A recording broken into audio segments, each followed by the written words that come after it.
Hello dear friends, I am Shahrzad the storyteller, the narrator of 1001 Nights and Ancient Legends. Tonight, I'm going to tell you one of the darkest tales of Charles Perrault, the story of Bluebeard. Once upon a time, there was a very wealthy man. He had magnificent houses in the city and countryside, his plates and dishes were made of gold and silver, his furniture was covered with expensive fabrics, and his carriages were all gilded. But this man's misfortune was that his beard was blue, a dark and strange blue that made his face so terrifying that no woman dared to approach him. All girls and women ran away from him. This man, whom everyone called Bluebeard, had been married several times, but no one knew where his previous wives had gone. There were rumors that something had happened to them. Near his house lived a noble lady who had two beautiful daughters. Bluebeard fell in love with one of these girls and asked their mother to give one of them to him. The mother left the choice to the girls, but neither wanted to marry a man with a blue beard whose previous wives had disappeared. To win their hearts, Bluebeard invited them all, the mother, the two daughters, a few close friends, and the neighborhood youths, to his country mansion.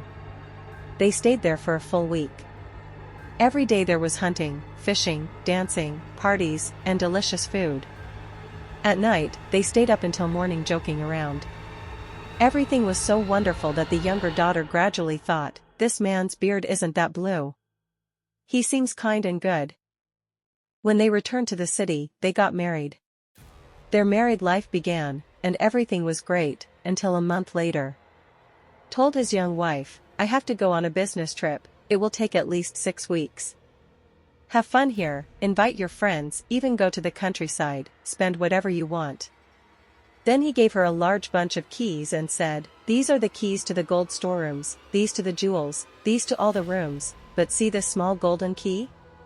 Never, ever use it to open the door to the small room at the end of the downstairs hallway.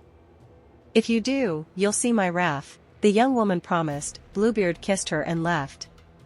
But as soon as her husband left, her friends flocked to the house to see the immense wealth. The rooms were full of large mirrors, beautiful paintings, expensive furniture. Everyone was envious and said, "How lucky you are." But the young woman couldn't think of anything but the small key. Curiosity was burning her like fire. Finally, she couldn't stand it, left her friends alone, and ran to the forbidden room. Her hand was shaking, she turned the key and opened the door. Oh my God! The floor of the room was covered in blood, and on the walls hung the bodies of Bluebeard's previous wives. All had been killed. The woman was so scared that the key fell from her hand into the blood. She quickly picked it up, closed the door, and ran upstairs. But the key was magical, the blood on it wouldn't clean off. No matter how much she washed it, the blood reappeared. Suddenly, Bluebeard returned. His trip had ended earlier.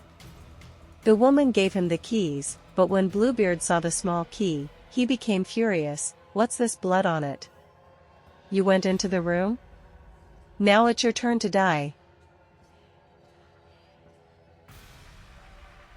The woman begged, "Let me at least go pray." Bluebeard said, "You have 15 minutes, then I'll kill you and hang you next to the others." The woman ran upstairs to her sister Anne, who was a guest. She said, "And, go to the top of the tower, look and see if our brothers are coming." They promised to visit today. And went up, and the woman shouted every moment, "And, do you see anything? Are our brothers coming?" And replied, "No, just clouds and dust." Bluebeard, sword in hand, shouted, "Come down, time's up." Again the shout, "And, do you see anything?" "No, just empty grassland." The woman was crying. Bluebeard grabbed her hair and dragged her toward the stairs. Last time, "And dear, do you see anything?" This time and shouted, "Yes. Our brothers are coming. On horseback, they're rushing fast." The door opened, the two military brothers burst in with swords. Bluebeard fled, but the brothers chased him and struck him with swords in the courtyard and killed him. The young woman inherited all of Bluebeard's wealth. She gave part of it so her sister Anne could marry her love, part to buy military ranks for her brothers, and kept the rest to marry a good man who made her forget all those bad days. And that was the end of the Bluebeard story. Charles Perrault says 2 moral lessons at the end. One, that curiosity sometimes costs dearly, and one, that in today's world, men like Bluebeard are less common, because now women are wiser.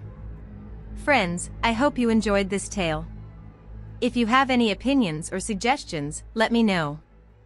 Until the next podcast, goodbye.